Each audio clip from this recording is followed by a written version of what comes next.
열린교회 성도 여러분 안녕하세요. 5월 22일 매일 성경 묵상 함께 하겠습니다. 오늘 함께 묵상할 말씀은 사도행전 9장 19절 하반부부터 31절까지의 말씀입니다. 우리 함께 읽겠습니다. 사울이 다메섹에 있는 제자들과 함께 며칠 있을새 즉시로 각 회당에서 예수가 하나님의 아들이심을 전파하니 듣는 사람이 다 놀라 말하되 이 사람이 예루살렘에서 이 이름을 부르는 사람을 멸하려던 자가 아니냐. 여기 온 것도 그들을 결박하여 대제사장들에게 끌어가고자 함이 아니냐 하더라. 사울은 힘을 더 얻어 예수를 그리스도라 증언하여 다메섹에 사는 유대인들을 당혹하게 하니라. 여러 날이 지나매 유대인들이 사울 죽이기를 공모하더니 그 계교가 사울에게 알려지는지라. 그들이 그를 죽이려고 밤낮으로 성문까지 지키거늘 그의 제자들이 밤에 사울을 광주리에 담아 성벽에서 달아내리니라. 사울이 예루살렘에 가서 제자들을 사귀고자 하나 다 두려워하여 그가 죄자됨을 믿지 아니하니 바나바가 데리고 사도들에게 가서 그가 길에서 어떻게 주를 보았는지와 주께서 그에게 말씀하신 일과 다메섹에서 그가 어떻게 예수의 이름으로 담대히 말하였는지를 전하니라. 사울의 제자들과 함께 있어 예루살렘에 출입하며 또 주 예수의 이름으로 담대히 말하고 헬라파 유대인들과 함께 말하며 변론하니 그 사람들이 죽이려고 힘쓰거늘 형제들이 알고 가이사랴로 데리고 내려가서 다소로 보내니라. 그리하여 온 유대와 갈릴리와 사마리아 교회가 평안하여 든든히 서가고 주를 경외함과 성령의 위로로 진행하여 수가 더 많아지니라. 아멘. 교회를 핍박하고 교인들을 잡으러 다녔던 사울에게 예수님이 빛으로 나타나셨습니다. 그리고 사울에게 음성이 들렸죠. 사울아 사울아 내가 어찌하여 나를 핍박하느냐. 이에 사울이 대답합니다. 주여 니시오니까. 가라사대 나는 내가 핍박하는 예수라. 내가 일어나 성으로 들어가라. 행할 것을 내게 이를 자가 있으리라고 예수님이 말씀하셨습니다. 사울은 땅에서 일어났습니다. 그러나 그는 아무것도 보지 못했고 사람의 손에 이끌려 다메섹으로 들어갔습니다. 이때 다메섹에 있는 예수님의 제자 아나니아에게 주께서 환상 중 나타나셔서 아나니아를 부르십니다. 아나니아는 주여 내가 여기 있나이다 라고 답을 합니다. 주께서 말씀하십니다. 직가라고 불리우는 거리로 가서 유다 집에서 다소 사람 사울이라는 자를 찾으라. 저가 기도하는 중이라고 하셨습니다.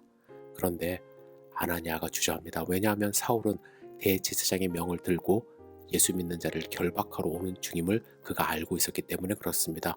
하지만 주님이 명령하십니다. 가라.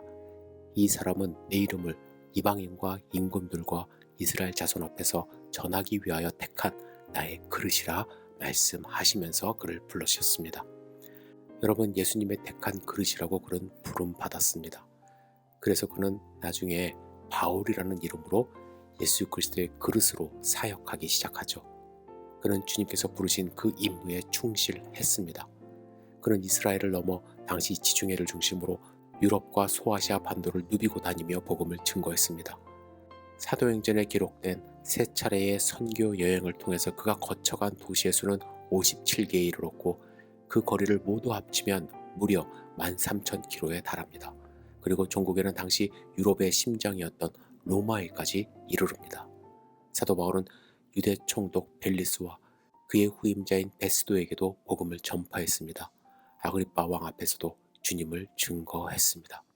그가 유대인들의 모함을 받아 재판을 받게 되었을 때 굳이 로마 황제에게 상소를 하면서까지 로마에 가기를 원했던 것은 황제의 법정에서 황제에게 주님을 증거하기 위함이었습니다.